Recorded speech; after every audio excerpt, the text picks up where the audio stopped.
Hello, everybody. Welcome back to Tyria Then, episode 21. It's episode 21, guys. Miko, welcome back to the show. Hello, thank you. Good to be back. Yes, we're still in the endless slums of Quickening City in the Guild Wars universe. Slums with some nice areas that are walled off from the peasants. I'm just going to jump ahead because we're on the topic of weirdly nice slums for a second. Right. There's a quest called the Missing Teddy Bear or something. Did you do this? The Little Lost Bear, yes. Yeah. Did you notice that when you turn this quest into Kea, her shack has a bizarrely nice door? I did not notice that, no. Yeah, her shack has a really nice door. I'll put a picture of it in the video because I took a screenshot, and if I didn't take a screenshot, I'll go back in game and take one because it's really weird how nice the door on Kea's shack is. Anyway, yeah. So talking about delivering the Little Lost Bear before we even start the show. We are recording this the date of November 2nd. Arenanet is actually doing a charity live stream right now of Guild Wars 1. Mm-hmm. Yes. Miko, you watched a little bit of it, didn't you? I did. I watched them play through Nightfall last night. It was Bobby Stein, Colin Johansson, and Darren, whose last name I did not write down, and I'm so sorry. All original Guild Wars 1 devs, right? Yes, all original Guild Wars 1 devs who still work for Arenanet and still working on, obviously, the franchise. And yeah, they played through some Nightfall. They talked, just basically giving some kind of insight from the dev side. They took questions from chat that pertained to Guild Wars. Any Guild Wars 2 stuff that they answered was sort of incidental, or if it kind of related back to Guild Wars 1. They talked about the bonus mission pack and how those quests gave them the opportunity to explore greater things or deeper lore in the game. And yeah, they talked about the hero system. It was really neat. It was just from a fan's point of view, it was good to just kind of sit and listen to them chat. Yeah, I figured I'd bring it up on the show because if you're the type of person who listens to two people just talk about playing Guild Wars 1 for probably over 30 hours at this point, you might enjoy the VOD of that stream if you missed it. So go over to like the Guild Wars 2 Twitch channel and check out the stream VOD for that Guild Wars 1 charity stream. Because if you like this, you probably like that too. Yes. I might be doing that myself because I had to sleep, so I missed it. But I kind of want to watch it, so I'll probably watch it while I play a game that doesn't require my full attention. I was going to say, as you kill Ampha and Jade Brotherhood. Oh my, I never want to fight. And we're not done. We're not done. No, we're not. But I'm already mentally weary of the Jade Brotherhood. I almost said the Jade Fa and the Am Brotherhoods. Yeah, I mean, that just goes to show you how tired you are of them. I'm so over it. I have this micromanagement system of who to attack, who to prioritize, and I'm like, you know when you play a lot of Tetris and you close your eyes and you see the blocks? Uh-huh. I dreamt of fighting the Jade Brotherhood and Ampha last night. Oh man, that's not good. Yeah, no, they've infested my waking nightmares. Miko, where are we at with the story, plot, narrative? What other words are there for the story of a game? I don't know, of factions so far. So far we have been chasing down, trying to find the source of the plague that is infesting Cantha. And we've been helping Master Togo find where this source is coming from. And that has taken us from Xingje Island to the city of Quickening. And along the way, we've had to kill some of our friends. And we found that the source is Shiro Tagachi. He's returned, and he is using his envoy powers for his own nefarious purposes.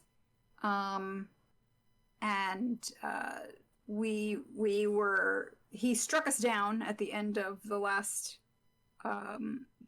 episode, and some of his other envoy friends who, well, not friends, but envoys. Who look like they walked off of like a Cannibal Corpse album cover.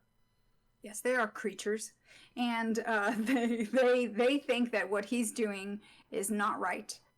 He has misused his power. He should be shepherding the souls of the dead to the afterlife, and he's not doing that, and so they want to stop him, but they can't because they're essentially ghosts, and so they want to use us to do that for them, or to help them. So they resurrect us and tell us that we have to go and become Wen no Su, which is essentially Ascension. Closer to the stars. Closer to the stars, yes. And they basically tell us to go and find the Oracle and go and do that, and that way we can see Shiro.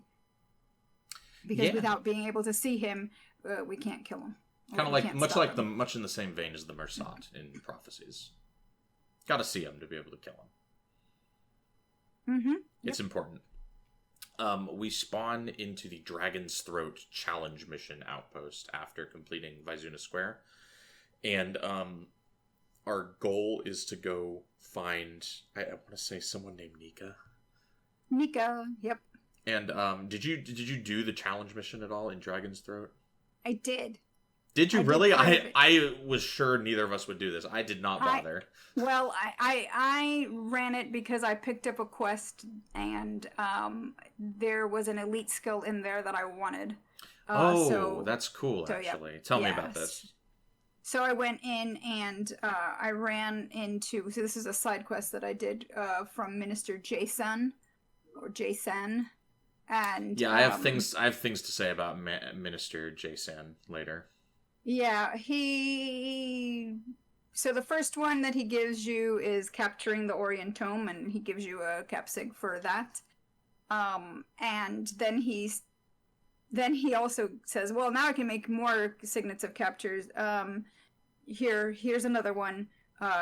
Here's your other quest, Minister's Test, and go find another one. It's the Magi Malakwire quest from Prophecies. It is, and so you get a couple of signets of capture, which is kind of cool.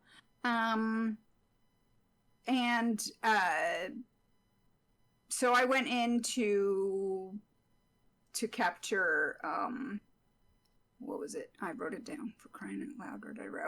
Weapon of Quickening from the Afflicted May. Who's a ritualist boss. And, so I did that. What does Weapon of Quickening do? It's an elite weapons spell that gives you your spells and binding rituals recharge 33% faster, which is essentially my entire build. So there you go. That's very good. It is very good. But I got another elite skill that I wanted more. And so did you grab that one this episode as well, or is it like a planned? It was planned, but it would have been that I would have had to wait and to pick it up later. So I found a golden Zaishin coin in my bank, and I went and got myself an elite ritualist tome because I knew I had that elite skill, and so I went and unlocked it. Was that skill Signet of Spirits by chance? Yes. So I now have Miko has cheated her way into Signet of Spirits. Yeah. Yeah, pretty much. I have a full account, and I had already had that skill unlocked from my other ritualist. So I went and bought myself an elite ritualist tome and unlocked it that way for this character.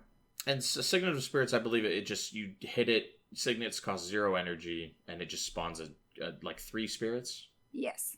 Yeah, it's just really good. Yeah, and it's got like a 30-second recharge time, which isn't too bad. Yeah, it's very nice. It's basically your opener for every... You just have instant spirits without any of the... You don't have to pre-prep nearly as much for fights. Right. Right. And no energy cost, so you just... On cooldown, you just use it. Yep. Very cool skill. What is the Dragon's Throat challenge mission? What do you do in it?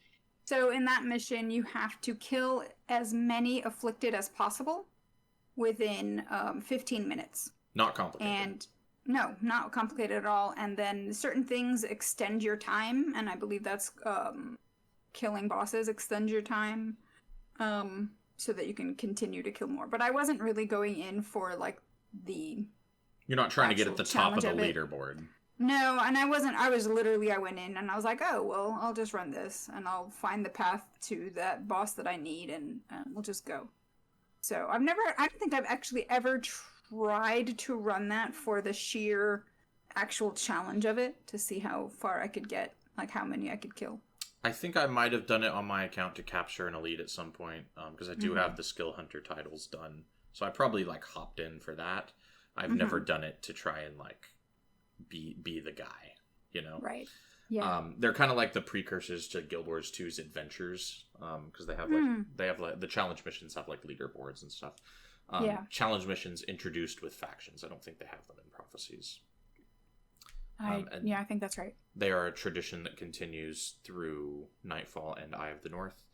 I'm probably never going to do one. I'm not going to lie to you. I don't care unless about maybe them. There's an elite skill in there that you want. Yeah, unless they lure me in with an elite skill. While we're talking about the elite skills we got, I too have achieved one. And I did it before I talked to Jay San, so I still have his quest to do. Oh, okay. I did the Orient Tome. I have that. I just haven't used his capture signet yet. I captured Palm Strike from nice. Kenshi Steelhand in Buckdeck Byway. It is the least offensive assassin elite skill that is available in my immediate vicinity. Right. So I went ahead and grabbed it. So as I was looking, because I went on the wiki, I was like, what elites do I want? Yeah. And I'm scrolling through the list, and every time I see a skill that I know I like, I look over and it says Nightfall. Right. It turns out all the good assassin skills are either in Nightfall, Eye of the North, or are that birthday skill that they released in 2020. The factions assassin elites are very underwhelming. The best one, besides Shadow Form, which is gimmicky and I won't be using, the best one is probably Mobius Strike, which this word is spelled Moebius. I'm pretty sure it's not a word. No, it is. It is a word. Is it? What is it? Because I googled it for a definition. So I know about the. So Mobius syndrome is a thing. Yeah, but, and there's a thing called like Mobius knitting, which is like you have different shapes that you can create. Is there any instance of the word Mobius being used by itself, or is it always in conjunction as a descriptor for a sort of syndrome or action? I think it's a descriptor. Because I can't figure out for the life of me what the singular word means. Well, now I'm just gonna Google. And I googled Mobius. I don't know how to pronounce it. And it comes up Mobius, just like that. Yeah, Mobius syndrome is what Google comes up with. Yeah, a one-sided surface made by holding one end of a rectangle in place, twisting the rectangle to turn. That's a Mobius strip. What an incredible word to use for a assassin skill in an MMORPG. Yeah, so I'm gonna assume that it's because it's supposed to be so like geometric or something, or in and out. What's the description? What does the skill do? So the skill basically, you can create an infinite loop with offhand attacks. Yeah. So it's the infinity symbol. Yeah, I want to say it is. I don't remember if it's an offhand attack or a dual. So it's an offhand attack that you can use to unlock your dual attack, but then you can then use Mobius Strike again, and then the dual attack again, and you just loop, right? So you don't have to do your. But that's on the Kurzik side, and I'm not going to be doing that, so I won't be getting Mobius Strike. Right. So for now, I'm using Palm Strike. It's not very good, and then I'm probably going to pick up Flashing Blades, because I have daggers that give me stance damage, so I need a stance. Yeah. So Flashing Blades is a good one. Yeah, that's kind of it's very good against assassins because the Ampha assassins have it, and I've been dealing with it all week. All week, yes. And I've just about had it with it. So that's what I've done. I also got myself a different set of armor because the exotic armor that I crafted in Wajin Bazaar is so ugly. So what did you grab? I spent another like 10k gold getting Imperial armor, which you can craft in Buckdeck Byway. Okay. And it looks much better. It's got like knives coming off the shoulders. It's very cool for the assassin. Oh, yeah. And then I put some radiant insignias on there because I was having some serious energy management issues. Mm-hmm. So there's been, we go through Buckdeck Byway and Wagen Bazaar a lot this episode. Mm-hmm. A little bit of Undercity, right? Yes. And at Dragon's Throat, did you take a look at the henchmen that were available? Yes. Did you talk to any of them? No. I always forget to talk to the henchmen. So in Prophecies, when they introduce a henchman, they have a blurb, and the blurb stays the same throughout the rest of the game, right? Mm-hmm. In Factions, the blurb updates depending on where you are in the game. Oh, that's cool. Yeah, so all these people have like new things to say. I wrote down some of the ones that were actually interesting. The gang is here as henchmen, and you can talk to them, and they have comments that are like related to the story. Mm-hmm. So Eve says she likes it in Quickening City because the stench of death is all over the city. She finds it refreshing. Okay. I think Eve might be problematic. Yeah. Sin says she seems to think the local women like Menlo, and she's not happy about it. Yeah, she says, sometimes my spells just miss and I don't hit what I'm aiming at. And, I guess she doesn't want competition. Yeah, no, she basically threatens the lives of the local women. Devona just blithers about her father being an Ascalon's chosen. This is the only thing Devona talks about. Yeah, she doesn't have really much interesting things to say. Yeah. Have you ever known a person in real life who has one thing they always bring up in a conversation? She's got a daddy complex, that's all I'm saying. Yeah, Devona's that person who's like, this is the thing that I always talk about. Mm-hmm. Yeah, she I think she has a real complex about like living up to her father's deeds. Yeah. You'd think after helping me kill the undead lich, she's like good with crafting. This comes her up own later legacy. on in the franchise. Her daddy complex. Does it? Yeah, she shows up in Path of Fire. Does she? Did you not know this? Devona's in Path of Fire? Yeah. Where? You know that boss that you got to kill with a hammer? What's the boss? Oh, is it at the very beginning, like the intro? Yeah. That's Devona? That's Devona. And does she say that in the game? You find out after you kill her out in the in I forget which story step. I think I had checked out of the story at this point. Yeah. You were not happy, I remember that. If you guys there's a video on the Guild Mag YouTube channel where I play through the Flashpoint episode of Guild Wars 2 Living World, and you can see my interest in the Guild Wars 2 storyline die in that video. It really does. It's kind of sad. So yeah, enjoy that if you haven't seen that. Interesting. I did not know that was Devona. I can't wait to play that on the show in 68 episodes. Yeah. There you go. Aiden, he's a ranger, right? So he hates the city and how claustrophobic it is. And he threatens to shoot Menlo for bringing him. Obviously joking, but also disturbing. Yeah, probably escalated a little fast. Yeah, and then there's some new henchmen that are like people from Xingje and people from Menlo's like past. Jamie, the healer henchman, is an old friend of Menlo. They attended Xingje together. Emmy and Chio are like Menlo's two biggest fans. Yes, They're that like is very true. Menlo groupies. So Sin's fears are like not entirely unfounded. I think Emmy is an assassin and Chio is a ritualist. And they were mentored by Jamie and Menlo, and Emmy has a crush on Menlo. So Menlo's just the fucking man. I mean, apparently. Apparently. They like his monk tattoos, his sexy arm tattoos. That's hilarious. And Panaku is back. Yeah. And he says he doesn't enjoy killing the afflicted because they don't scream or look surprised. That's so Panaku. Panaku is objectively a serial killer. Like, Panaku's evil. Like, he's straight up evil. Yeah. So yeah, those are some of the more interesting dialogue blurbs. The rest of them weren't that interesting. That's good. Yeah, so we've got a primary quest out of here. I think it's called Finding the Oracle. How did that go? So I had started this quest accidentally when I was finishing up stuff for our previous episode. and then I finished it, and obviously now. It was finding Nika surrounded by, let's see, Jade Brotherhood. I found it interesting that the Imperial guards that are around her, they're off duty, I guess. You know, you get this quest or dialogue stuff that pop up. They're basically trying to, like...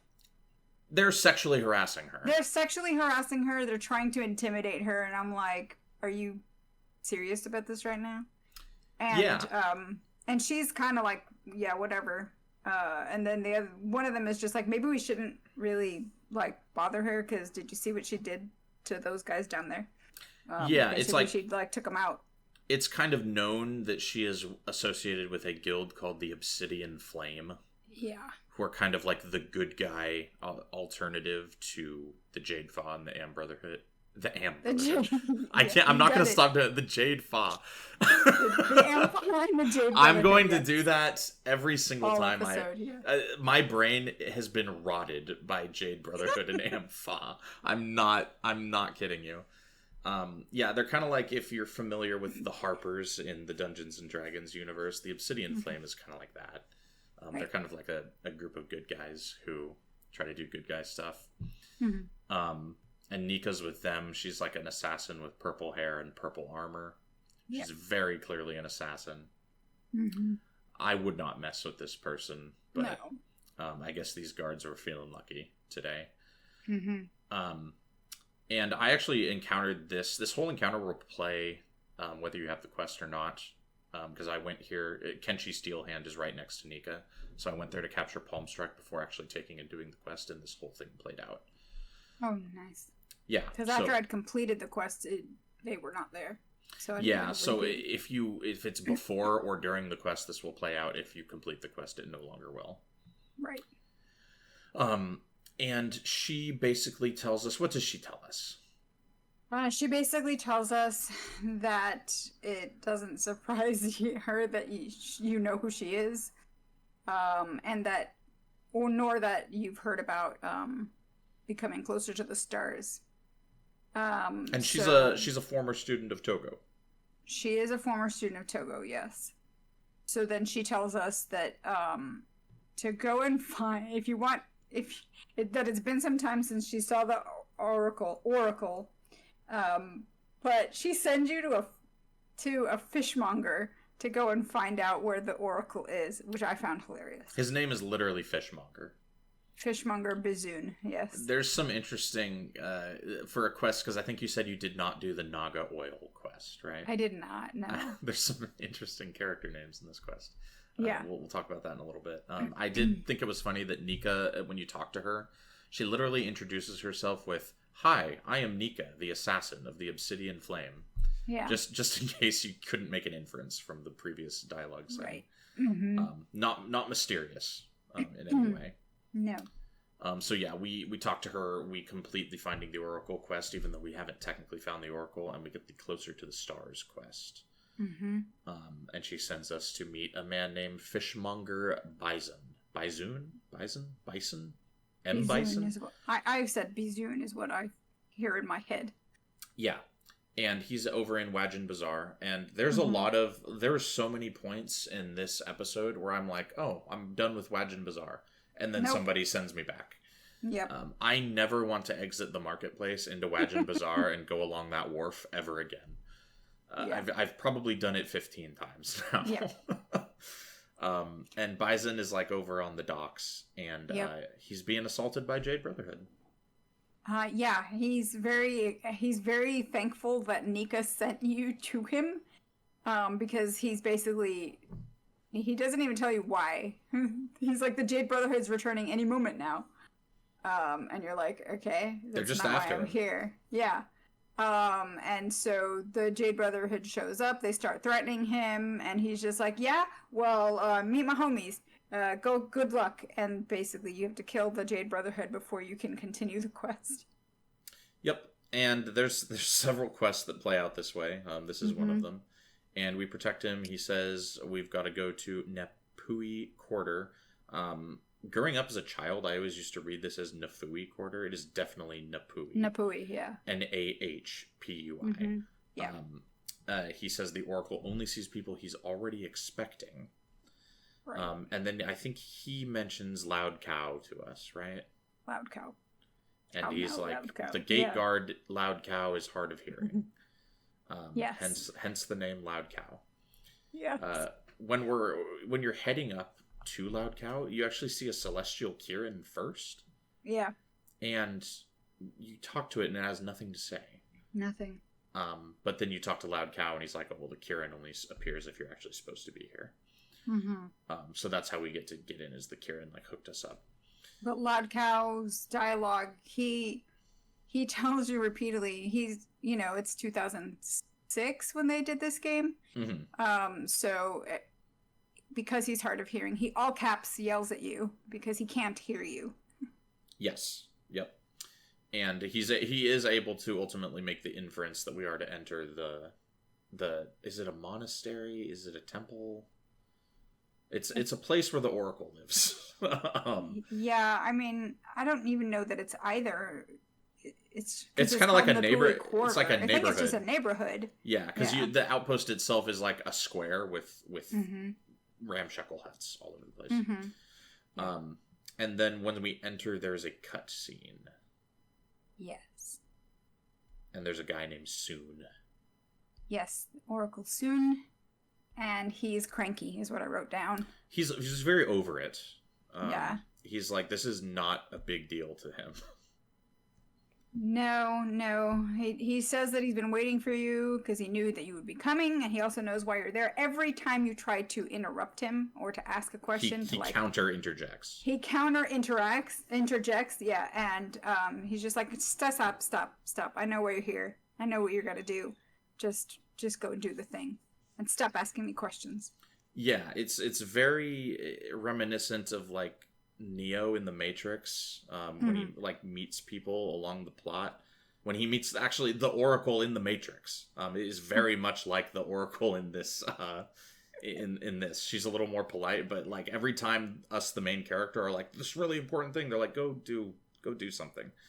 Yeah, I wonder if they were trying to reference that. Matrix is 99. It feels that way, yeah. It's very Matrix.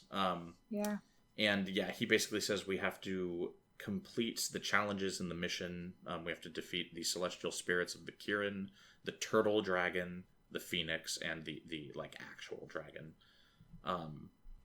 And yeah, there's 4 of them, right? Yeah, they're described as a turtle, phoenix, and a dragon. Yep, they're described as celestial avatars, and if we defeat them, we become, quote, closer to the stars, or Wen O Su.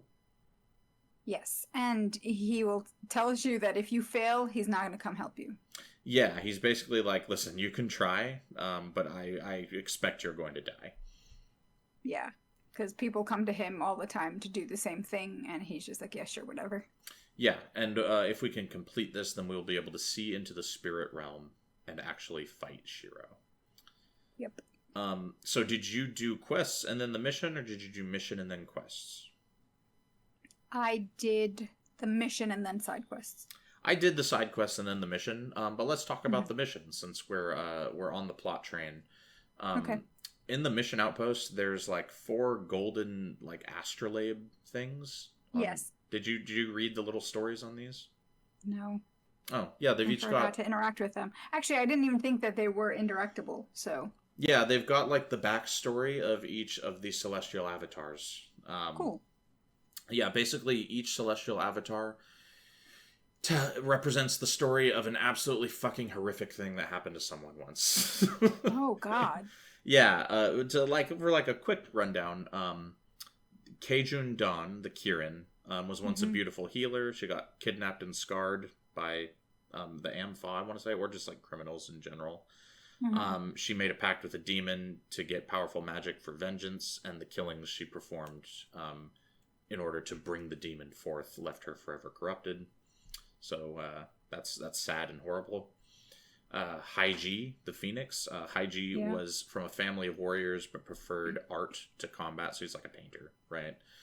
His family was attacked and he was tortured and left for dead, but he rose up and killed everyone to protect his baby sisters. He begged Grenth to see to it that the murderers found no peace, and Grenth sentenced them to a fiery torture in the underworld for eternity. Oh my heavens! Okay. Yeah, no, these are great. These stories are like kind of good. Yeah. Kuang Sang, the turtle dragon. Kuang Sang was a sage and a medium. The emperor's daughter took sick and consulted with Kuang Sang. On the advice of the spirits, Kuang Sang advised that the emperor order the death of the eldest daughter of every household in the kingdom. And then that's a bit biblical there. Yeah, and the emperor's daughter still dies, and Kuang Sang realizes that he misinterpreted the spirits. Oh my gosh. So the ending of this story is great. Kuang Sang takes the emperor's sword and cuts off his own head. Because the turtle can put its head back in its shell. Oh my goodness. Yeah, no, these are kind of like good little bits of writing. They're very inspired by like old folklore. Like you said, that one was very biblical with like the firstborn dying. Yeah. And then Tamu, the dragon. Tamu was an empress known for her kindness, unable to abandon her people to the Naga when they were attacking. She stood with her people and fought in the streets. They lost, and she was kept alive to witness the torture and execution of every one of her people. Enraged, she called down fire from the heavens that took the form of a dragon and incinerated all the Naga.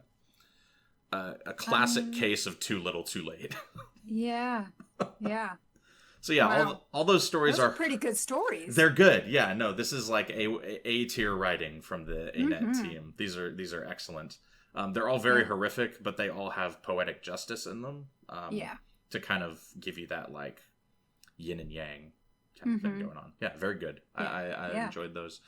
I talked to Adept Nye, who kind of serves as the podium guy for this mission. The podium guys in factions do not have anything interesting to say, and I'll probably check in with them, but unless I see something interesting to comment on, we probably won't talk about the podium guy anymore. Yeah. Because the mission entry cutscene has kind of taken that place. This mission, because then we hit mission start and we start, right? What's your, if you remember, what's your henchman comp for doing the I knew you were going to ask me that. Yeah, I wrote mine down. So I took a screen cap of mine. So I brought both warriors. I brought Devona and Talon Silverwing. I brought the Earth Henchman Kai Ying because I like that ward. I brought Sue for the minions. I brought Chio and Lo Sha, and I brought Jamie for the healer. Okay, so you did not go dual monk, even though we were given the option. I did not. No. Okay. Did you find that you had any trouble with that comp, or was it strong? Nope. It was pretty good. Nice. I did go dual monk. I took Talon Silverwing. I compared, because I wanted to take Devona, because I was like, she's a monster in Prophecies. She does not have the same skills in factions as in Prophecies. Her skill bar is much more underwhelming, in my opinion. Mainly because she has Earthshaker in Prophecies, which is like a goated skill. And then she's got like something else in factions that's not nearly as good. So Talon has Dragon Slash, and he's got 4 Great Justice as well, which means you can just spam Dragon Slash. That's a good build. It's like a build that like players run on their warriors. Talon's the stronger warrior pick, in my opinion. It makes sense that you took both, since you are not a melee character. Yeah, and I didn't want to watch assassins keep dying. Oh yeah, no, I just watch myself keep dying. I've got that checked off. That box is done for me. Right. So yeah, me and Talon on the front line. I took Jamie and Sister Ty. Jamie is the better of the two, I think. Sister Ty has like a no attribute elite skill. It's like a hex or a condition removal or something, which is like not bad, but I want someone with like a healing prayers ability, right? Jamie's a little stronger, I think, but I took them both. And then Professor Guy, Sue, I think might be my favorite henchman right now. Just because the flesh golem looks so cool. Well, and you got a meat shield, so I'm a big minion mancer fan. I just like that. Like, I think that's cool. And then she has summon flesh golem, which as far as the game meta goes is not as strong as like Jagged Bones or Aura of the Lich. But it's way cooler flavor-wise. I quite like a Flesh Golem Minion Mancer. And then I took Sin and Vang. I did not take Kai Ying. Okay. And we did fine. This mission's pretty easy. honestly. Yeah. Yeah, we did fine as well. This mission looks cool. It's like at night and the Milky Way is out. Like, you know how the Milky Way looks when you take like a 12-hour exposure of it and it's all pink? The whole sky looks like that in this mission. Yeah. It's very cool. Yeah. I quite like the mood and atmosphere of the Nipui Quarter mission. And there's some new kinds of enemies. The only new kinds of enemies in the episode, except for one minor quest, are this mission. Yes. What do we got? What are we fighting in this mission? The Star Tengu. There's the only way that Sue can get her minions. Yeah, because you need corpses for minions. And there are plenty of Star Tengu, but there are less and less as you kill more and more spirits, I think. I think the mob density changes from Tengu to spirits as you get deeper in. So, the Sue might not be the best pick for, like, the late game part of this mission, honestly. Going triple Elementalist might have been interesting. Kai Ying, Sin, and Vang. Yeah, that could have been interesting. And then, what are the Star Tengu? They're Tengu. No, that's exactly the answer I was looking for. It's not explained what these things are. Nobody in the mission outpost mentions these guys. They're just there. Yeah, I'm and they come in 3 varieties: warrior, ranger, and ritualist, and that's it. Yeah, I prioritized the ritualists, the starlights, and then I would go fight the warriors because I can't fight the rangers because they have lightning reflexes, which just tells me to go stick my head in the sand. Right. They block everything. So yeah, I just let the rest of my party kill the rangers while I do other stuff. And I got an interesting drop in this mission. Oh, what's that? So this is the only place in the game where you can get these celestial weapons to drop. Did you get one? I got one. Ooh. And it was a requirement 9 celestial sword. Oh. So this, upon initial inspection, I see the gold celestial sword drop. I mouse over it. It's requirement 9. I'm like, this is 100,000 gold sword I just got. Did you just sell it? No, I looked at the damage. 15 to 21. Oh. It's not max. Max on swords is 15 to 22. This sword is worthless. So what did you do with it? I sold it to the merchants. Oh, no. It didn't identify well either. So Nightfall introduces inscriptions to the game, which makes it much easier to get, quote, perfect stats on an item. Factions and Prophecies do not have inscriptions. The random modifier you identify the item with, you're stuck with it, right? So if you don't get something perfect, the weapon's worthless. This one had a plus 14% well enchanted, which is worthless. So the Celestial Sword drop went nowhere, but it was very exciting for about 10 seconds. Well, okay. Yeah. And which portal? So to enter this mission, you enter, and they give you a set of 4 portals, and it basically dictates where you start in the mission and which boss you fight first. Yeah. Where did you go in? I went leftmost because I read the wiki. Yeah, I did the same. The wiki said that you go left, so I went left. I went left. You get the monk boss first, which is the Kirin. Yep. And you go from there.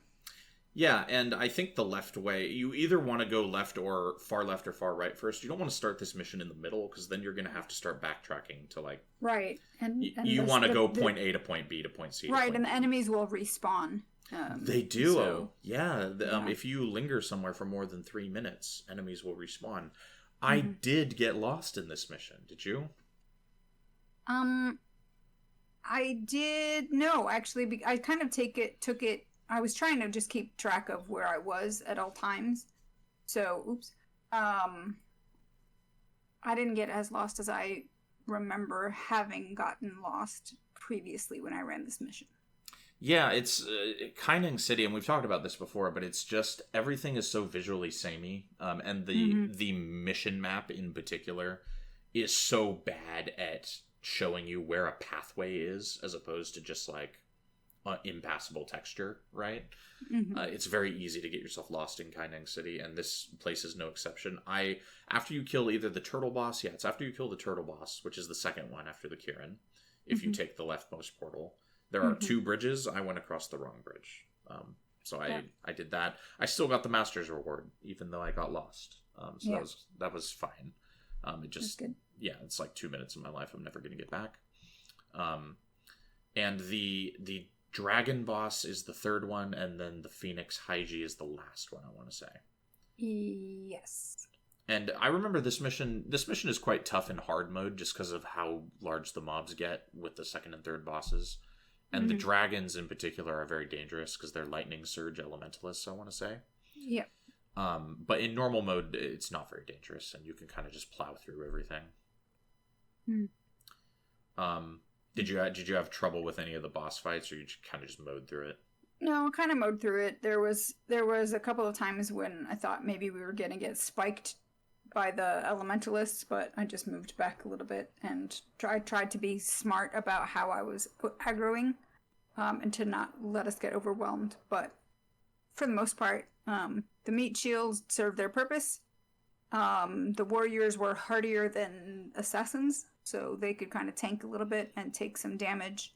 I brought Lo Sha for some shutdown stuff. I did have an interesting moment while I was questing. And you mentioned the warrior henchman, which made me think of this, where everyone in my party died, and everyone in the enemy party had died, except for a Jade Brotherhood knight and Talon Silverwing. And it was coming down to just like a duel between two warriors, and it was great. But the game will start your respawn timer if the last person in your party alive does not have access to a res skill. So I did not get to see the outcome of the Talon Silverwing Jade Brotherhood Knight that's duel. Too bad. Yeah, I was really invested. I was like, Talon, you got this, brother, and then it respawned me. So that was sad. When you got to Hygie, the Phoenix, did you just like nuke down the boss? Because that just ends the mission. Yes. Yeah, I tried to. I did too. I think I tried to target him, and do it that way. And you said you took Jamie for your healer, right? I did, yep. Yeah, did you do that because you compared their skill bars and Jamie was better? Yep. Yeah, I compared them too, and I was like, I think Jamie's the move here. But yeah, I remember how awful it was having one monk in Prophecies. The henchmen seems so much better balanced towards completing the content in factions. There's so much more henchman variety. The henchmen are different at like almost every outpost, pretty much. Yeah, you get it. Yes, and so that makes it a little bit better you can customize how you want to run things a little bit more easily. Specifically, mission outposts have like double the henchmen options. Regular outposts only have like 7 or 8 available, but they like change slightly. Like Lo Sha will be in one place, but he won't be in another, and like X, Y, and Z. And Factions has introduced enough characters to us early in the game to be able to do this, right? Whereas Prophecies didn't really do that. No. And the characters they did introduce, they wouldn't even make them henchmen. No, so it was really sad. Yeah, it kind of makes me feel vindicated in how much we complained about the henchman situation in Prophecies, because that's clearly something that they aim to fix in Factions, and I think they did it really successfully. I think so too. Because I pretty much don't have any henchman complaints at this point in the game. No. They're all really good. I like the variety. I like that they have cooler names than just like warrior henchmen or fighter henchmen. Like Sue, grave henchman, right? Yeah. Like that's just like, it doesn't really matter, but the tiny little flavor of it makes me happy. Yeah, I wish we had access to Jamie a little bit more. I can't. Only in missions. Yeah, she's a mission only for now. We don't get her. That's good to know. Yeah, she's not in Quickening Center, and she's not in the Marketplace, which are the 2 outposts we're kind of questing out of for this episode. Yeah, so whenever I was questing for side quests, I would have to take Sister Ty. And we definitely, I had a few party wipes in this episode. My assassin character, like me, I die a lot. A lot of times it's because I use a skill called Death's Charge when I probably shouldn't be. That might be my fault. I might be selling Sister Ty a little too short. Right. But once we kill Hygie, the Phoenix Celestial Avatar, a cutscene starts. How does that go? Sun soon tells us that he underestimated you. And he's like, well, all right, you made it out. Okay, cool. But he still refuses to answer your questions. And then he tells you to go and ask an adept. He, like, in an annoyed way, he waves us off. He's like, go talk to an adept. Yeah, and I think the next guy, and I haven't done this yet, but when we spawn in an outpost called Senji's Corner, which I take as the name of, like, a district where a guy named Senji sells things. Probably, yeah. I don't know if the merchant at this outpost name is Senji or not. I didn't check. But there's Adept Nai has our next quest, I think. He does. Yeah, and I haven't taken it yet and I haven't talked to him. We'll go over that next episode. It's bizarre how checked out the Oracle is. He's really funny, like, in just how annoyed he is at life, it seems like. Now, the one thing that I found interesting was he's got what looks like a horn on his armor. Does he? I didn't see this. Let me pull him up on the wiki. How did you not see this? A horn on his armor? The Oracle does? Isn't he wearing a robe? Dude, I don't know what he's wearing, but it's over his shoulder and it sticks out from his mouth. So I can only think that it's supposed to be like... Oh, okay, this gold thing. This gold thing, yes. I think it is supposed to be like an ornamental... So the part over the shoulder, I think, is supposed to be... Do you know what a gorget is? Mm-mm. So, like, enlighten me. On plate mail armor... And let me Google this to make sure I'm not talking out of my asshole. Gorget armor. Yes. So it's like a neck protector. And sometimes it has a part that pops up to kind of protect the face as well.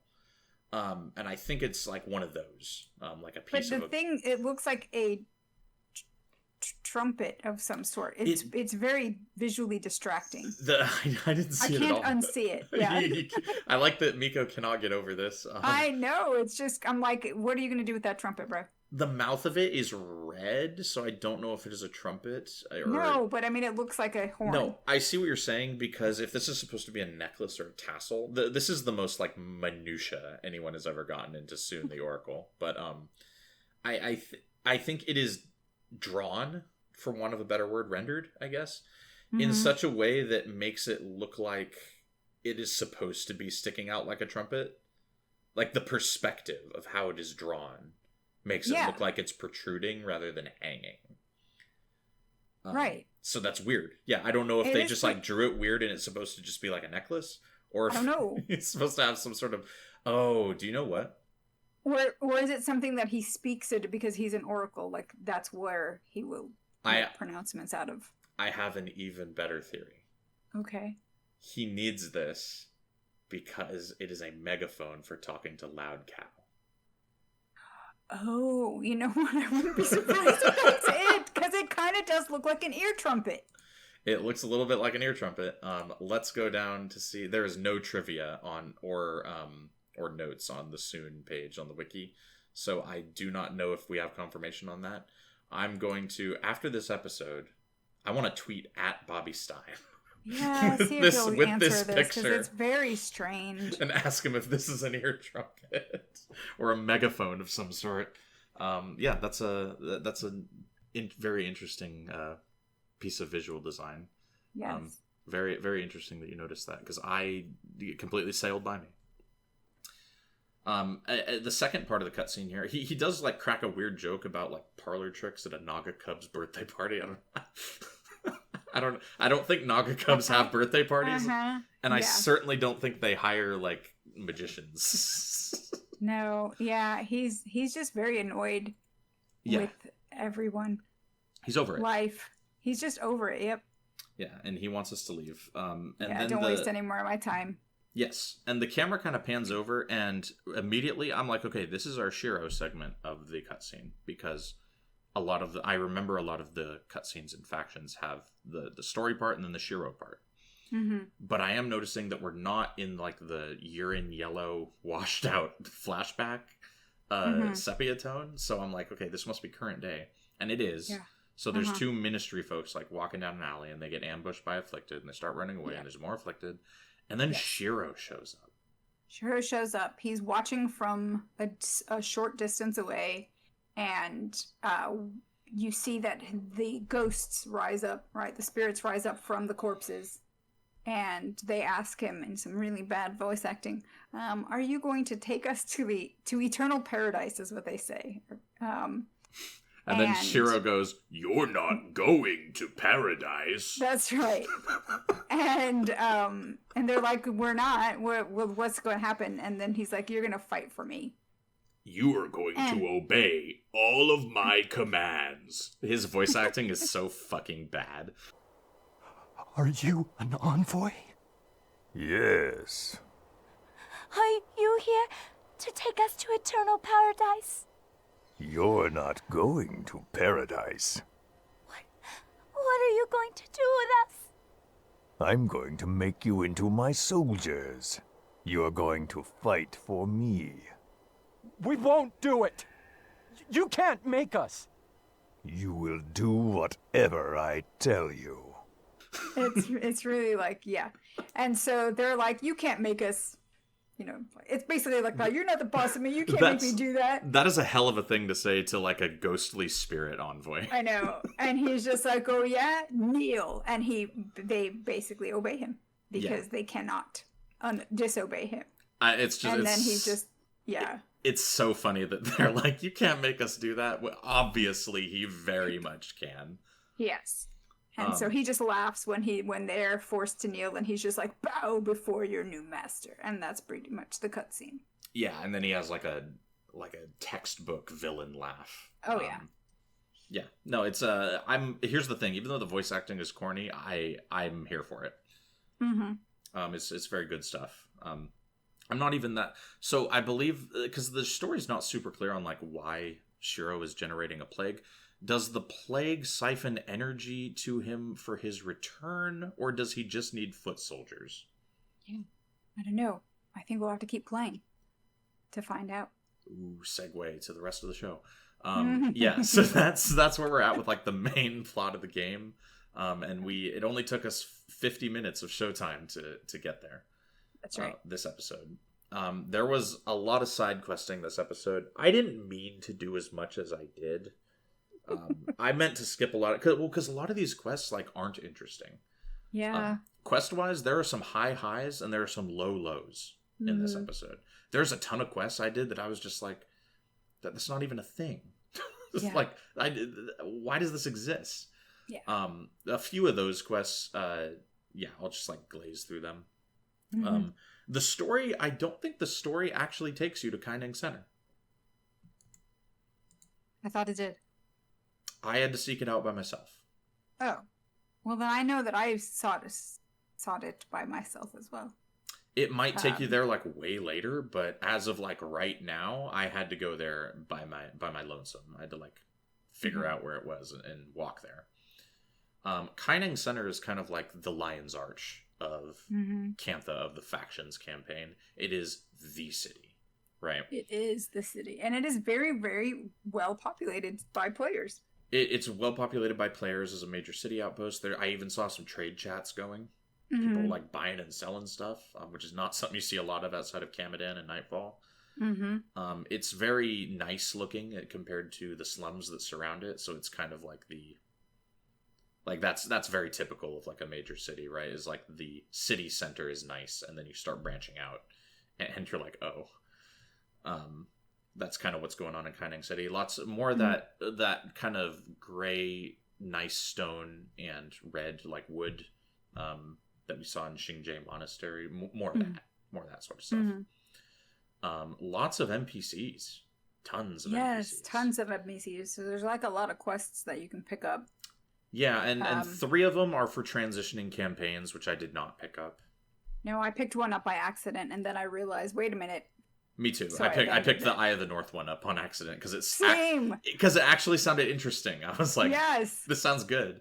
And then when I got to the chasm, I was like, hang on a second, I know what's happening here. Yeah, and when we do Eye of the North, we'll be picking either our Prophecies, Factions, or Nightfall character, whichever we prefer, and we'll be doing one of those quests to go to Eye of the North, because you can't create a character in Eye of the North. Right. So we might do that eventually. We'll do it from somewhere. As far as like useless quests in Quickening Center, there's a quest called the Afflicted Guard. Yeah. And you there's just a guard that's an afflicted, and you go kill him. You find him and he's like fighting the other guards. It's very like Resident Evil. But Yeah. you literally just go kill a guard. Yeah. There is a quest called the Drunken Master. The Drunken Master. Yep. I picked that one up as well. And it's kind of fun. Like, the idea is kind of fun, right? You get it from a guy named Barkeep Mehoro, and he says he's the owner of a tavern called the Drunken Dragon, and he needs us to go defeat a guy named Drinkmaster Tanu, who has challenged all of his customers to fights and won, so he has no more customers. Right. And so you just go fight this guy. And what I liked about this quest is that we do not kill him. We fight him, and then he goes non-hostile. We just defeat him. Yeah. Yeah, so that's good. Because it's like, he's just kind of being a drunken nuisance. It would be pretty fucked up to kill this guy. Yeah. Which there is going to be some extrajudicial executions performed by my character later in this episode that we are going to talk about. But yeah, that one's a little more interesting, but it's still just kind of like a go kill thing quest, right? Right. We talked about the Orient Tome with Minister Jason at the beginning of the episode. You want to tell me, like, in a little more detail how this went? So this one takes you to the Undercity. And, wait, is that the one? Yeah. Yes. Several quests take us to the Undercity this episode. This is I want to make sure I'm not mixing up my quests here. So this one is interesting in that you have to go and, what Jason tells you is that the Orient Tome has been stolen from the Celestial Ministry, and he needs it back because that's how they create signets of capture. And I'm like, oh, okay. And so you have to go and eavesdrop on a couple of Ampha bandits. You have to go into like their guild area to get the tome back.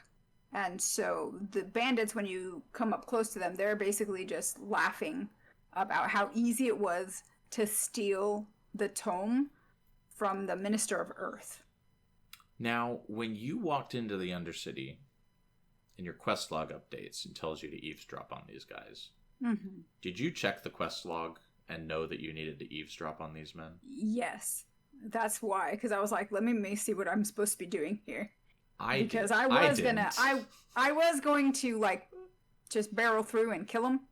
And then it's Ampha, they will pop up. So I was like, do I want to get ambushed? And let me just make sure. And then it said eavesdrop, and I was like, oh wait, this is like that one other quest back in Kryta where we're supposed to eavesdrop, and I don't want to have to repeat this. So yeah, so I was on autopilot and I just waltzed right on over and murdered both of them, and then my quest log updated to quest failed, so I had to go rezone. I think Arenanet anticipated many people doing this because there are no enemies in between you and these guys, and they're fairly close to the portal. So rezoning was not that hard. It's just 60 seconds. I will never get back. Right. And then I listened to, and yeah, they kind of roast the fuck out of the Minister of Earth. Yeah, and so what you're basically, they start talking about how they complain. Well, after they say how easy it was, then they start complaining about their leader and why he's got to keep the tome on his person. And so this is the one guy who's like blabbing, and then the other guy is like, shh, shut up, you're not supposed to say where it is. Like, the officers will like get pissed. We don't want to give up the location. And he's just like, it's not like anyone's gonna come in here and like steal it from us. He's like, you never know, someone might be coming to look for it. And he's like, it's not like they're gonna come and be able to take it from us. We're the Ampha. Did you let them escape or did you kill them? I killed them. Same. Yeah. I think I did. I don't see how I couldn't have. I'm almost sure I did. Well, did you notice that they're on the path to the... And they're hanging out with some Afflicted, and the Afflicted are not hostile to them. I did not notice them hanging out with Afflicted. They were for me. By the time I got to them, it was just the two bandits hanging out on the other side of the bridge. So, I don't know if it's those two bandits or if it's further down. There's an Ampha bandit, and he's with a group of Afflicted, and they are not fighting each other. And this links into that quest that you did last episode. I was going to say, yeah. With the Chalice of Corruption, the Ampha, it would seem, by drinking from this chalice and giving them like a low-grade version of the affliction, they essentially ally themselves with the afflicted, and they, like, whatever the afflicted signal is to attack them doesn't compute. Right. I did that quest chain, by the way, and I chose not to drink from the chalice. So what happened? You just take the chalice back to Hanjo, I want to say, is the guy you're working with on that quest. And he just says, oh, this is really bad. And then he sends you out, and the next quest is to just kill 10 Ampha, and then the quest chain ends. It's not very interesting. Oh. Yeah. This quest is more interesting. Yeah. We get to the guild camp, kind of, and it's like a little camp. They've got their little flags up, right? Yep. It looks like the worst camp ever. Like if I joined the Ampha and they were like, yeah, this is where we hang out, I would be like, I think I'm going to unjoin. Yeah, pretty much. It's like a cave with some wicker huts. It looks bad. And who was the boss next to the campfire for you? Ampha leader. You didn't run into Mina Shatterstorm? I don't remember. Yeah, running into her. You might have just been blowing through Ampha and not even noticed that one of them was a boss. That's well possible, yeah. Yeah, when you walk past the first entry flags, there's like a bonfire, and there's a group of hostile Ampha. Oh, this was a Mesmer boss. Yeah, one of them is Mina Shatterstorm, the Mesmer boss. Yes. And right. It's coming back to me now. Yeah, and there's like peasants that are doing the female elementalist dance by the fire. And they're basically making them. Yeah, them? Yeah, because as soon as you kill Mina, they run away. Yeah. Okay. Further confirming my suspicions that both the Jade Brotherhood and Ampha they're not suspicions anymore, by the way. They're human traffickers. I have found irrevocable evidence this episode that both gangs are heavily involved in human trafficking and potentially slavery. Yeah. Yeah, they're bad, and I don't feel bad about killing them. No. Nope. Not at all. But yeah, a little ways further down is the Ampha leader, and like you said, he does not have a name. He is just Ampha leader. Ampha leader, and he's a monk. He's a monk, yeah. I think the idea here, because the way Jason's dialogue is he is the leader of the Ampha. I don't think that's how it's supposed to be. I think he is just a leader in the Ampha. He is not the big leader, because we will meet who the leader of the Ampha is in Winds of Change, and it's not this dude. See, I never finished Winds of Change, so that's good to know. Winds of Change is really good. I've heard it's really good. It's really interesting. Okay. Well, I know, but I never finished it because it's hard. It's also really hard. Yeah, I know. That's why I never finished it. I was like, I guess I'm not going to finish this. Here's the thing. So. By the time we get to Winds of Change, we'll have heroes, right? Yeah. We'll be able to, like, do stuff on heroes. That'll be great. Okay, cool. And then we kill this guy, and the Orion Tome is right there. And this reminds me of the Orion Tome that we grabbed in Gates of Kryta eons and eons ago on other characters. Yes. Because we grab that Orion Tome and we give it to that historian guy, and nothing really comes of it, but then we meet Magi Malaquire in Lion's Arch, and he's like, hey, I'm doing Signet of Capture stuff. Kind of just, like, not totally tied together, but, like, hints here and there that point A is leading to point B, and so on and so forth. We bring the tome back to Jason, and he essentially disses the fuck out of us. He really does. He's like, oh, you did it. I have my doubts about you, but it appears you aren't as completely useless as some of my fellow ministers would have me believe. And I'm like, dude, why are they like talking shit about us? I think that line is really, really, really good writing. Yes, it's exactly the line you said. He says, we aren't as useless as the other ministers would have him believe. And that just has the energy of a guy with a quill in his hand filling out paperwork, not even looking up at you while he says it. Right. Yeah. He has already moved on from you. He's like, great, I'm going to go back to making Signets of Capture now. Yeah. Later. Yeah, that comment just drips like bureaucrat energy. I love it. That's really, really good. Yeah. So that quest is very fun. And then he wants you to go use the signet, which you were able to do, and I was not able to do. Yeah, he gives you a follow-up quest called Minister's Test. And you captured a thing for it. Yeah, he doesn't really tell you anything interesting. He gives you the same kind of dialogue that Magi Malaquire did, and like, here's how you identify a boss. Go and find one, kill it, and then capture a signet, and then come back. Yep, I'm still chilling with his signet. I actually bought 2 signets of capture since I already knew I planned on capturing 2 elites, so now I have a 3rd one. Oh, nice. So that'll be there in case I find some I want. I don't know. But yeah, that's a good quest. I like that one. Yeah. There's a non-quest from a Zunlai agent, Hanlo. Did you do this? Yeah. I did it last time. Got her vault stolen, and yes. And you just go and get it. And she says thank you. Yeah, you gotta kill some, I think it was Ampha. Yeah, there's a couple Ampha. I think there's like an ambush. It's not hard. No, it's not hard at all. And there's not really any interesting dialogue or information. So, did that. Let me see what else I did. I did note that I think I hate Buck Deck Byway. Like the area. I think it's bad. I don't. You said that it was like Tangled Depths, which made me laugh. I do not hate Tangled Depths nearly as much as I hate Buck Deck Byway. So it was funny because on the live stream last night, they were talking about the map design and how the tools that they had for map design in Guild Wars 1 didn't let them do the kind of layering. So they would have to do like these workarounds in order to like get players from into other parts that they wanted to. So like to essentially to try to create verticality because they have no Z access in Guild Wars 1. Yeah. And I'm like, don't we just know that from this playthrough for the podcast? Yeah, because there's big sections where there's just like the worst textured wooden ramps going upward, like lumpy wooden ramps. Yeah. All the wood looks wet. It looks wet and rotten. It really does. It just looks, it's just like a rotting city, like a damp, rotting city. It is. That's like the perfect way to describe it. It is a damp, rotting city. There are some areas in Buck Deck Byway where they got real lazy with the textures. You know when you have like a JPEG, let's say it's 2004, right? And you want a JPEG as your desktop background and you hit that stretch option. Oh, yeah. They did that with some of their textures on some of the areas in Buck Deck Byway. Mox is just hanging out outside Quickening Center.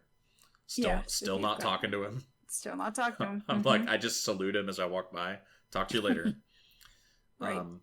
And I did a quest called Feed the Hungry. Yes. I did that one as well. And that you've got to go and find an Imperial cook while he goes out and to feed the hungry, essentially peasants and homeless people. He's giving them soup. He's giving them soup. And so the Afflicted, it's basically just a defend quest. Or I think there's like 2 or 3 waves of Afflicted that will come in and try and take him out. It was just 2 waves for me. Okay, yeah, 2. And you can either let them get close to him, in which case if they do, he will come and join you in the fighting. And I was like, please don't die. I don't want to have to restart this quest. So you kind of waited with him for the Afflicted to come to you? I went to like near their spawn point and just kind of waited for them. Yeah, I waited for them to get close enough to where I knew if we got pincered, I could come back easily and intercept. Because in Guild Wars 1, you really do not want to go... When there's waves coming, you do not want to overextend. Right. Because this game is a big fan of staggering waves in a way that will screw you over. Now, did he fight with you? He did not. I was killing him too far out. So he has the funniest bit in this quest was when he fights with you and goes back. He starts talking about how he's like, basically, let them come at me. I'm gonna go and hit them in the face with my soup ladle. That's like the funniest line ever. That's very good. There's also very good. Yeah. There's quite a funny line at the end of the quest. Did you read his dialogue with the peasants after you're done fighting? No. What did he say? One of the peasants basically just demands that he make sure the soup is actually hot next time. They're like, bring better soup, asshole. That's good. This quest is very easy, but it's funny. Yeah. I like that one. And let me see what else I did here. You did the Emperor in Peril, right? I did the Emperor in Peril, yes. This is a good quest, I think. This one is a plot chain. It's a plot chain. It's a quest chain of 3 quests. This reminds me of that murder mystery quest in Bergen Hot Springs in Kryda. Yeah. So you've got, there's a plot to assassinate the Emperor. And you get it from Guildmaster Luan in Quickening Center. He tells you to go talk to the Emperor's Hand. And when you get to the Emperor's Hand, he's like, look, the Emperor's been really distracted because of all of this plague stuff going on. But, you know, it's only a matter of time. It was only a matter of time before the Jade Brotherhood tried to take a direct action against him. So they know that it's the Jade Brotherhood who've got this assassination plot. So the Emperor's Hand tells you to go to talk to informant Tazen. And I think he's in Buckdeck Byway. So what actually happens here is I believe we get this quest from a guy who looks like he's dressed as a Jade Brotherhood called Guildmaster Luan in Quickening City.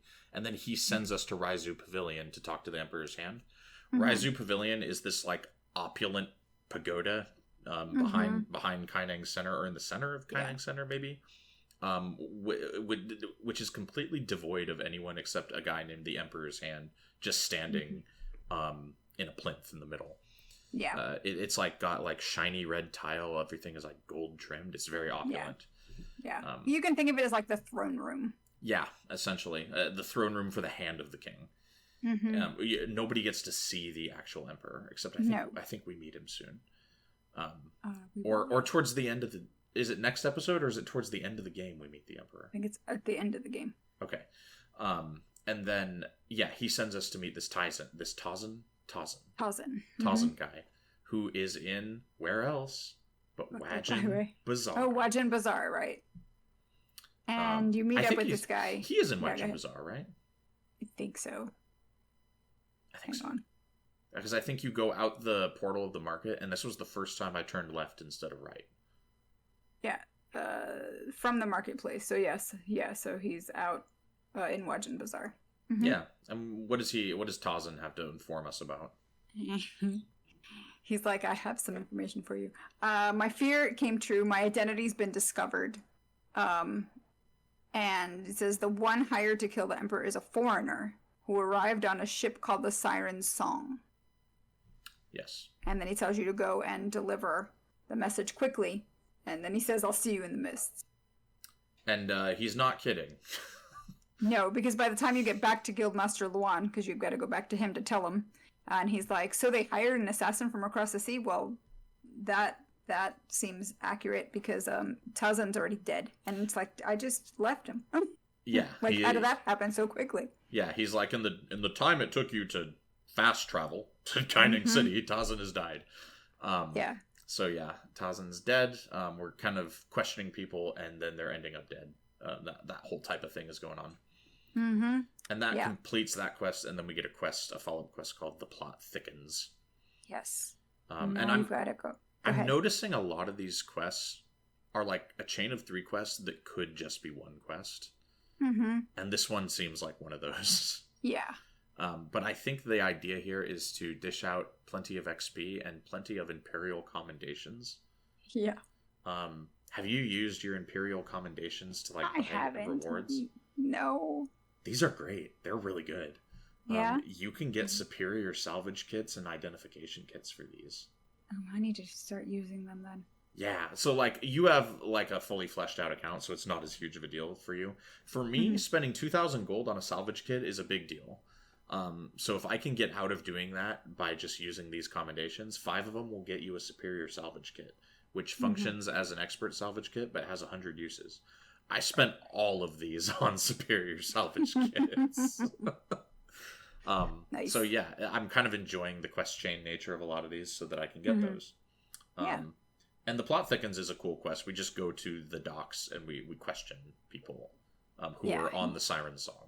Yeah, you're basically questioning the crew from the Siren Song. You start with a deckhand, and then you go to a mariner. You're basically going up the ranks of the sailors that were on the ship. Yeah, and what did these guys have to, like, what information were you able to find? So one of them tells you that it was the biggest haul of coin that he's ever seen. So they made a lot of money. Yep, they were transporting a large amount of coin. And then that the captain was on edge the whole time, and he made them fireproof one of the storage compartments as an extra precaution. But we can't. We're not really sure why at that why, point. And then yeah. we go talk to the captain, or we talk to Kevin. We talked to Kevin first, Mariner Kevin.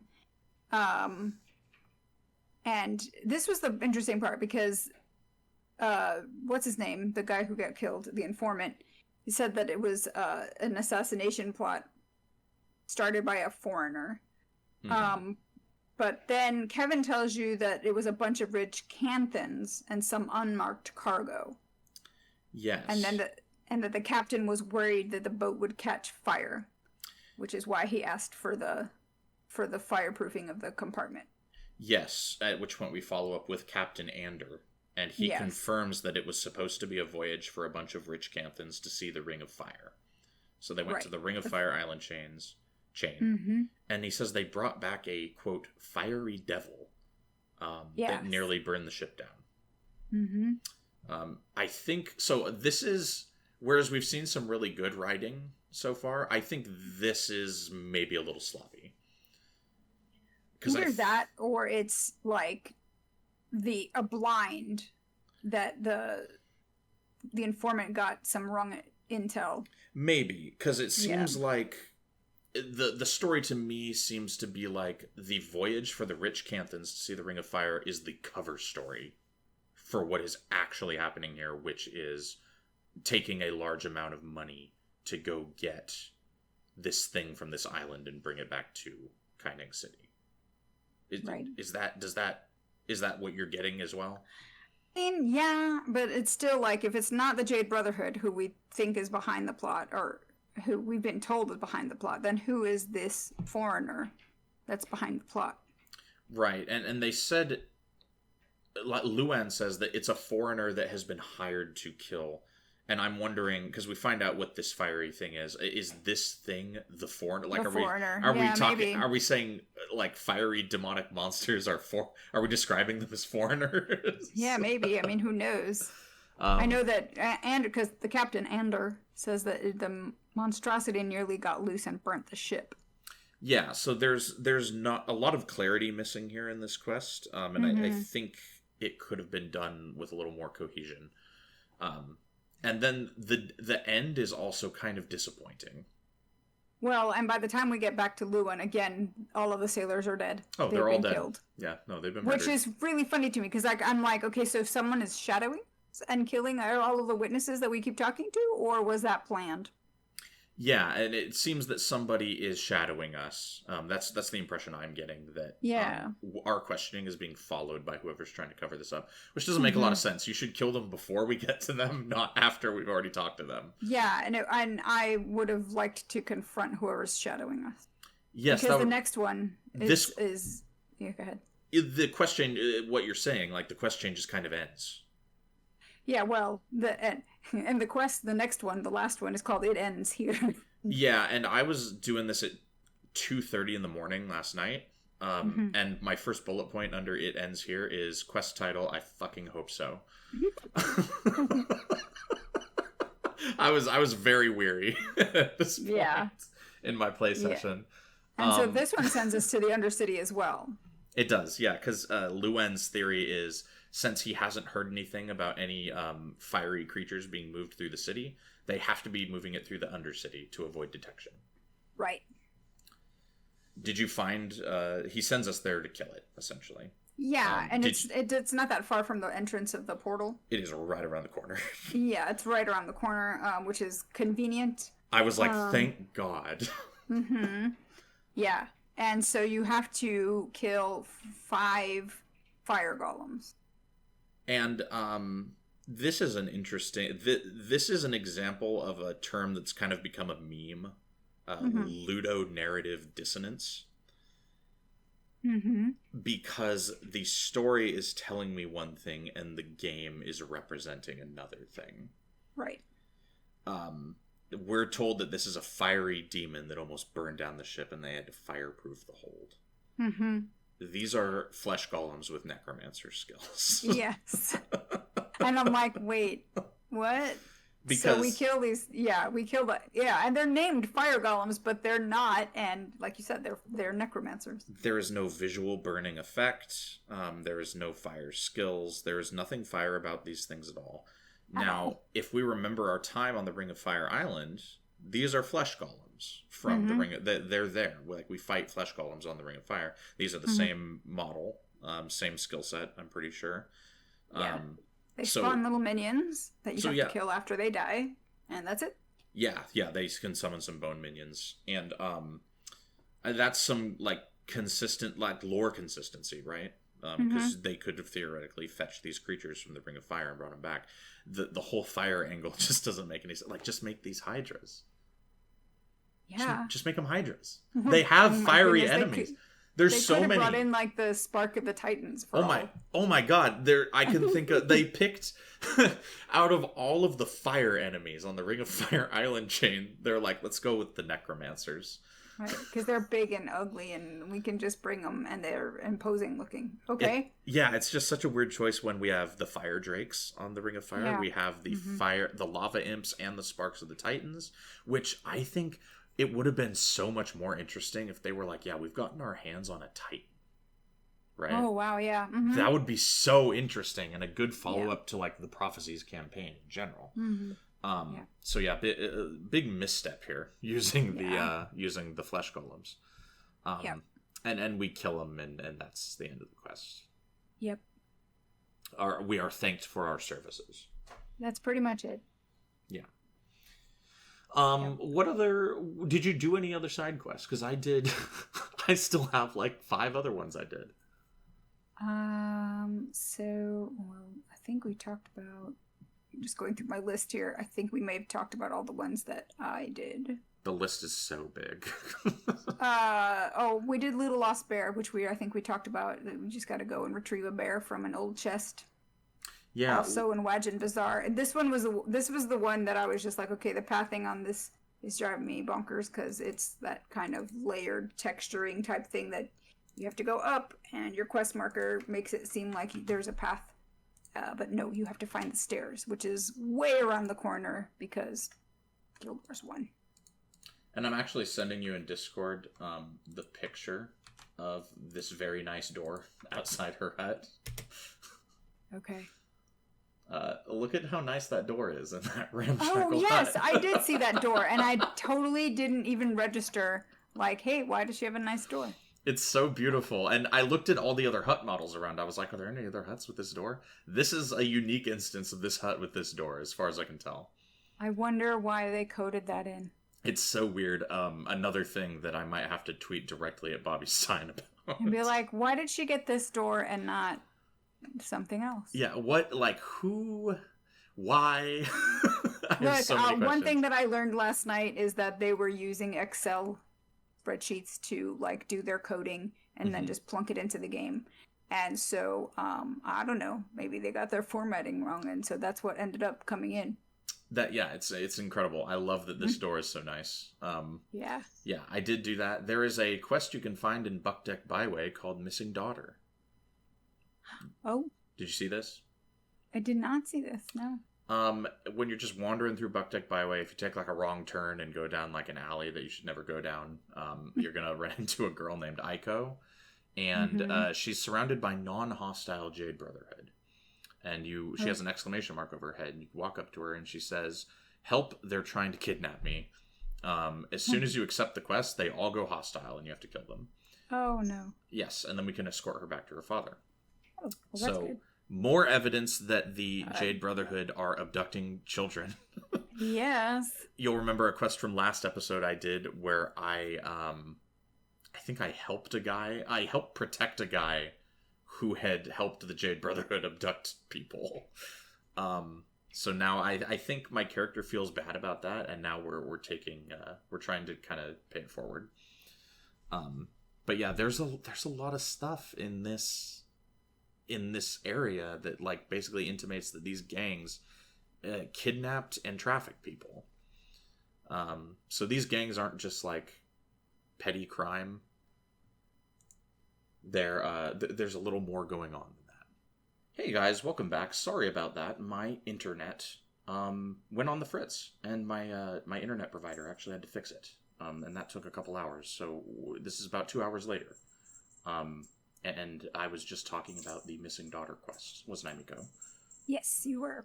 Oh, right. I'll just recap it really quick, because I haven't edited the show yet, so I don't know how much we missed. Girl named Aiko, she's like a little girl in Buckduck Byway. And I have to save her from the Jade Brotherhood. They're non-hostile, I take the quest, they become hostile, I kill them. You guys might hear my cat playing around with his bell toy in the background. He's having a great time. Good for him. Yeah. Good little guy. Yeah, they were in the bedroom for like an hour and a half, so I had to let them out. Yeah. And I escort her back to her father, and her dad's basically just like, dude, I just looked away for a second. I swear it was just a second, right? Oh my gosh. So, don't watch your children in the very dangerous streets of Quickening City. Don't move to Xingje if you're going to have children. Like, move anywhere else. Yeah, move to Pongmei Valley. We haven't been there yet, but it's like it's to the south. We'll go there. Mm-hmm. So yeah, save this little girl. More human trafficking vibes from the Jade Brotherhood and Ampha. This one specifically, Jade Brotherhood. They're bad people, and the remaining quest chain I did was also in relation to the gangs being bad people. Mm-hmm. You said you hadn't done any additional quests. No, I hadn't. I ran into quests that you'd already done, so. Gotcha. Yeah, I kind of like laid into those last episode, really went granular. I did find a quest called Going Home. Did you, when you're running through Buckduck Byway, did you see a man named Brian who is very clearly Crichton? Yes. Did you talk to him? Yes, but I think it was before, like when we were doing our playthrough for the last episode, there might be. And he didn't give me, like, he just had generic dialogue for me and didn't offer me anything. Yeah, there might be a quest you have to do before he has a quest available. I'm not sure what. But he looks Crichton. Spoiler alert, he's not Crichton. He's from Ascalon. And at some point a quest becomes available from him. And he's in that Crichton, like, tan smock with the skirt, kind of. He's in that whole outfit that we see, like, the Crichton models in Prophecies. Yeah. And he says he fled Ascalon with his family when the Char invaded, and now he wants to go home to Ascalon. So we have to go to the Bijunkan Pier to see if any ships will take him. Fun aside about the Bijunkan Pier. When I was like 12 playing this game, I thought that this was a word, bajunkin, like to describe something strewn with junk. It's bajunkin. That's not a word. Right. No. But it sounds like one. It's just like I'm not sure what language the origins of this fantasy word are from, but it definitely doesn't. It is not a word that means strewn with junk. And there's you should take him to the pier. Yeah, we got to go to the pier, and there's a guy named Armian who is a fantasy ass name, and he says that a dude named Captain Joran in Wajan Bazaar should be able to hook us up. So I go talk to Captain Joran, who I've already run into, by the way. I talked to this guy last episode, and he was like, yeah, I'm the captain of the Sea Swift. Now I get to put a guy on the Sea Swift to go to LA. He does make the stipulation that Brian has to, quote, pull his weight aboard the ship, though. He won't take him if he's not going to help. So that's not the same captain that we talked to that then gets murderfied, right? Not the same captain, no. Completely different guy. Okay, different ship. Okay, never mind. Yeah, both A names. Armian is in the Bajunkan Pier, and I'm just going to keep saying Bajunkan because that's how I've always thought about it my whole life. Yeah. And the other one was at Quickening Docks. Right. Yeah. Got it. And Quickening Docks is off of the marketplace, whereas Bajunkan Pier is off of Quickening City, or Quickening Center, rather. Right. And so I basically go back to Brian and I'm like, hey, they'll take you. And he's like, sweet, that's tight. And he describes Lion's Arch as, he's like, it's not Ascalon, but it's halfway there. And I'm like, it's way closer than halfway. It's like 90% of the way there. Oh my gosh. So yeah, that's just a little quest where like nothing really happens. You just kind of play messenger a lot. I have no idea what is stopping Brian from going to the docks himself and asking for this. Maybe it's the afflicted, the Amphar, the Jade Yeah, Brotherhood. maybe that's why he's just standing under the stairs in the middle of Buck Deck Byway, because he's like, I can't go anywhere. There's enemies everywhere. Everywhere. Yeah. Because I've paid no money for this. Like, they didn't ask me for like 100 gold or something like that. They're just like, yeah, we'll take him. So yeah, I guess Brian was struggling a little bit, but I helped him. So Well, that's good. Yeah, I did a good deed. And then the last quest chain I did, this quest isn't even worth mentioning. The Emperor's Hand wants you to go rescue a guard that was kidnapped. You just go and kill some Ampha and the quest is done. It's not interesting at all. But the Naga Oil quest chain is interesting. So tell me about that one. Because I did not. I saw that he had that available, and I thought I had played it before, and that I remembered it being long, and I was like, I don't feel like killing Naga right now. It's fairly long, and it's a bit of a pain. But it is interesting, especially the follow-up quest. So this is from the Emperor's Hand in Raizu Pavilion, the kind of like where you go to talk to the guy who talks to the Emperor. And he basically says scammers are selling a lot of fake plague remedies, and he wants us to pose as a civilian so that we can like kind of get one of these and bring it in for examination, because they obviously won't sell them to like personnel, right? Right. So I go find a guy in Wajin Bazaar, and I think they didn't really have a good way of making like a stand or a sign, even though they have signs and prophecies, so I don't know why they couldn't use a sign. But the NPC's name, like in green below them, is Rai Kazu's Remedies and Potions. I don't know why they couldn't make a sign, because they've done this before in prophecies. Right, yeah. Like we commented, there's like signs everywhere in everywhere, prophecies. right. So I don't know why they couldn't make a sign, but yeah, all these NPCs are just named this, which is very funny. There's 5 of these little potion vendors, but you only have to get a plague remedy from one of them.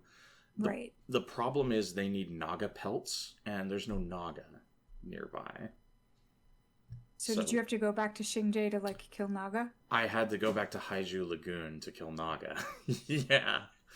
And luckily this is very easy because I'm level 20 and I can leave from Zendaijin where the henchmen are level 16.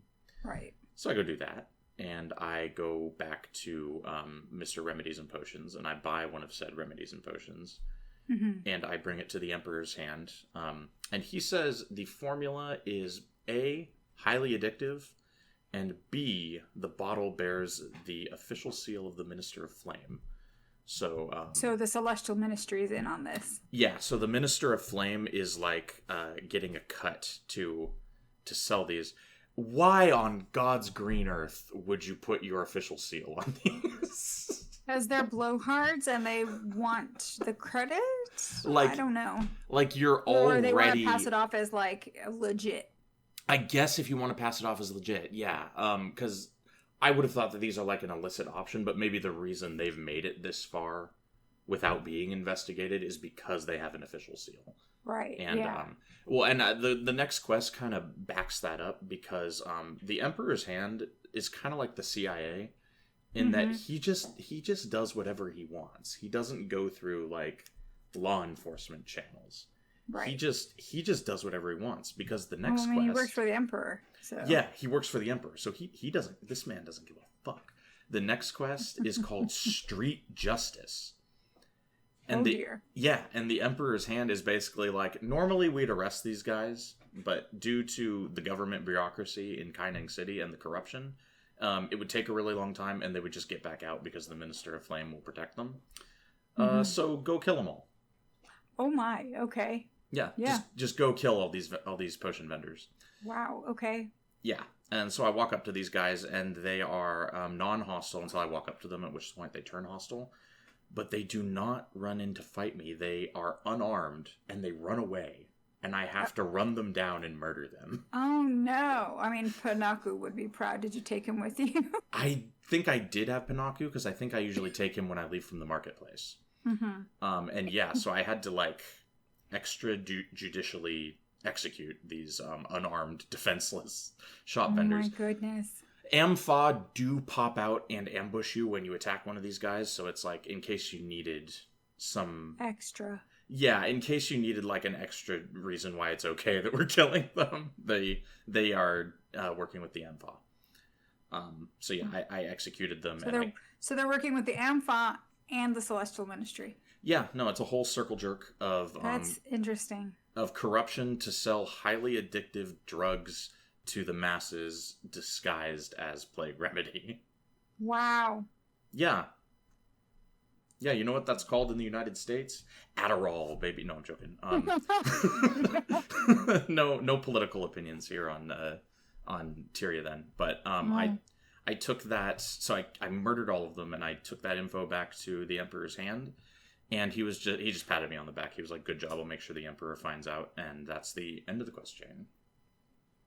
So you remember I ran into, but I didn't pick up this quest from Palmu, the problem solving. Yep. That you run into her. Mm-hmm. So so I had recognized her because I had run into her in Haiju Lagoon, and she's in Haiju Lagoon.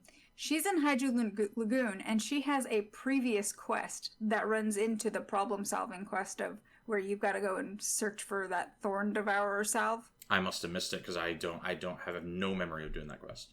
So she has still, but well, back in Xingjie, she's obviously looking for a remedy for her son, and she wants you to go and find her nanny, who has stolen her money that she was going to use to buy her child's medicine. And then you've got to go and find the nanny. But before you get that far, you run into her child, and her child is like, "No, the nanny didn't steal the money. The nanny was just trying to help me. Just please get the money back," or something like that. And then when you go and find the nanny, it's not the nanny that you find her bones. Because she'd gotten eaten by a ravenous drake. Lord in heaven. This family's really got a raw deal. Yeah, absolutely. Lots of like horrifically sad stories in this episode. Mm-hmm. I wonder if Palmu is going to join the celestial avatars in Napui Quarter with the story of the tragedy of her family. Like her son's gonna die and she's gonna ascend to something. I wish that they would like it, because I'm looking at her entry on the wiki, and those are the only two quests that she's involved in. So I would have really liked to have seen her, but I guess in problem solving, she said she was going to go to Kryta and get the medicine herself. Yeah, that's what basically how that quest ends. Is that would have been a great tie-in to the going home quest, honestly. If I could have talked to that ship captain and gotten her on board too. Mm-hmm. There may even have been plans to do that, but it didn't. Maybe. Right. It seems like there's a lot of like interwovenness to the like side questing plot threads and characters in Quickening City, and I quite like that. Mm-hmm. Even if it doesn't always pan out. Right, and just the fleshing out of like if you actually take the time to run these quests, like just how much corruption is coming at essentially just the regular citizenry, from all sides. Oh yeah, two gangs, the Ministry. Yeah. And the Emperor kind of being like caught up in nefarious deeds of like, well, I'm just going to deal with it. Yeah, the Emperor almost being like detached from it all. But like, because a lot of people, when you're taking these side quests, they'll be like, and the Emperor has personally made a decision on this. And I get the impression from the Emperor's Hand that it's the Emperor's Hand that's making all these personal calls. Right. And I think the Emperor only hears what the Emperor's Hand tells him. Because he's not facing the people at all, right? And the Emperor's Hand clearly makes his own decisions without consulting the Emperor. Makes you wonder if we're ever gonna... Because I cannot remember if we ever have to take the Emperor's Hand out. Because, we know that Togo and the Emperor are half-brothers. Yes, we've learned that last episode, and I don't think we take out the Emperor's Hand. He might turn into like a Shirokin or something near the end of the game. But what he seems like to me is he seems like he is trying to do what he perceives to be the right thing. Right. But he's doing it in a very dictatorial way. Like he just operates on his own morals, and he does not listen to input from other people. Which is, that can be concerning. There's a reason why dictatorships rarely work out, right? So yeah, Emperor's Hand, very interesting character. Very good. Quickening City probably is the most alive feeling area we've been to in Guild Wars so far. Yeah, so far, for sure. It feels the most cohesive, consistent, alive. It's got the most quests. It's big and it feels big. And yeah, it's quite good. Despite some of the frustration with like the lack of enemy variety. There's a serious lack of enemy variety. But it's kind of like it goes with the story of the area, right? Like the Jade I'm going to keep doing it. The Jade Brotherhood and the Ampha are it in the city as far as bad guys. So yeah, just quite an impressive area, all things considered. I think you were talking about how on that charity live stream last night, they were talking about how the short development time for factions at Nightfall. Yeah.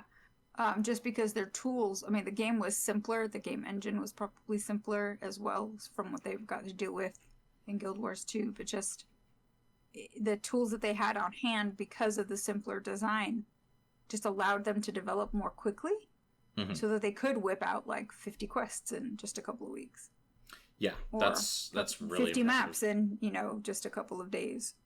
Yeah, and I can understand the inclusions of quests like the missing guard or the captured quest where the guard was captured, where you just go here and kill this thing quest. Just if it could be a little thing someone just slapped in when they had time, right? Right. Just to get whatever quest metric they had to meet, on their super short development timescale. So, yeah, at one point Colin said, that he got handed a list or a stack of like quests. It's like, okay, code them in. However many you get done, that's how many are going in at launch. You're like, okay. This has big that vibes. Yeah. Yeah. But a lot of these quests are really interesting. Like the Capture Signet quest was really interesting. The Search for a Cure quest chain is great. And the Emperor in Peril quest is very interesting with kind of a weird conclusion, right? The Naga Oil quest chain is interesting. So there's a lot of high points and a lot of low points as far as like how interesting the quests are here. Yeah. Very good stuff. Did you have any concluding comments on Quickening City before we wrap it up for the episode? No, I think what we just talked about is basically captures everything that I was thinking of. Definitely feels very alive, like you said, and we have, like you said, found some quest chains that have been quite interesting, but just the fleshing out of the backstory of the city and what is actually happening in Cantha. It is, because when you land out of the tutorial, or you get out of character creation, Cantha, what you see of Cantha is Xingje Island, and it's very beautiful. And then you get to Quickening, and you're like, this is not what is happening here, because it looks dirty, dingy, corrupt, and what you find out is that it 100% is all of those things. They do a real good rug pull with Quickening City. Because you're like level 15, you're just getting used to the pastoral setting that's very similar to pre-Searing Ascalon in Xingje, and you're settling in and you're like, this is going to be a pretty campaign, and then they're like, we're going to Quickening, and it looks like actual fecal matter.